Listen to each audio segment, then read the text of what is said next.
Hi guys, I want to show you a report GB News put out regarding a factory in England that produces Stilton cheese.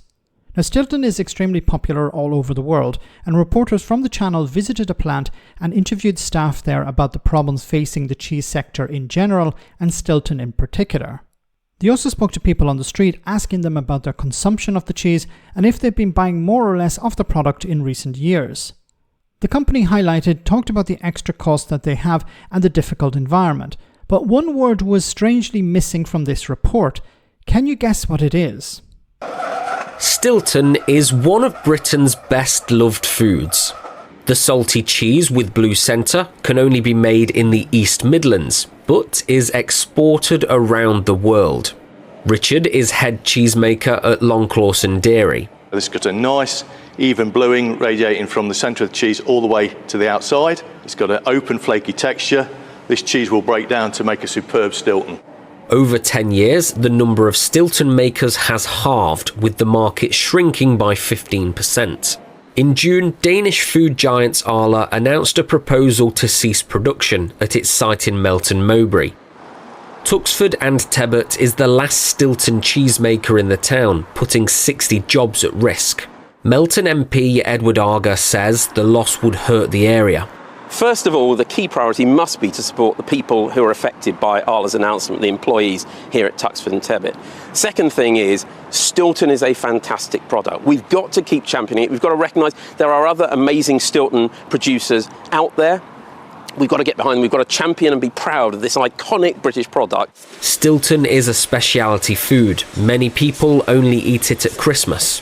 But with rising costs and price, some are buying it even less. Obviously it is quite expensive, but we don't have it that often that we can't afford it. Pretty much any time of the week there is always Stilton at our home. If we want to buy some for a special occasion, then we'll buy it.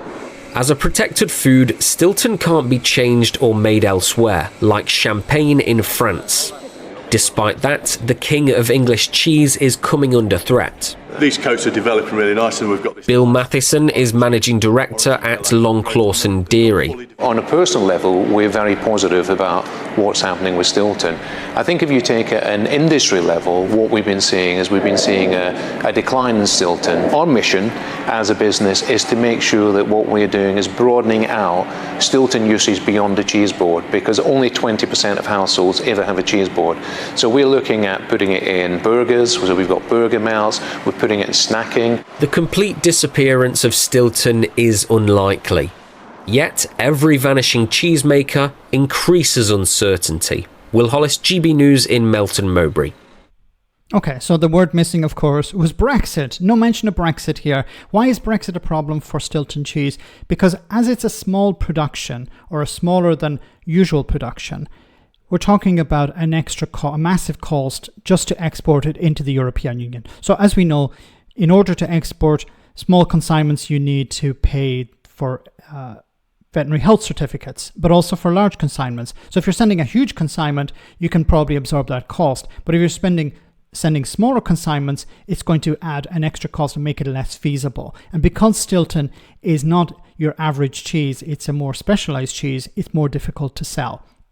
It's more expensive to sell. Now, that's one aspect, Brexit, that of course was missing from this report. But the other, which I've talked about before on the channel, is the British government. Now, hopefully this will change under Labour, but the previous administration did not support food producers abroad.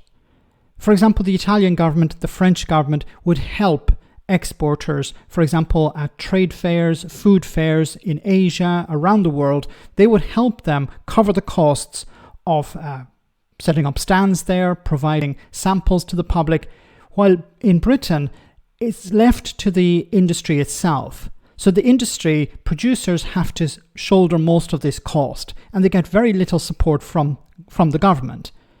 While, as was pointed out in the report from some months ago, the Italian government, for example, help Italian producers if they're trying to break into the Asian market, while British producers are sort of left to their own devices. So that needs to change. So if you want to promote Stilton across the world, you have to receive also support from the state. The government need to help producers break into those different markets. But of course, when it comes to Brexit, until the UK rejoins the single market or rejoins the European Union, these costs are going to remain.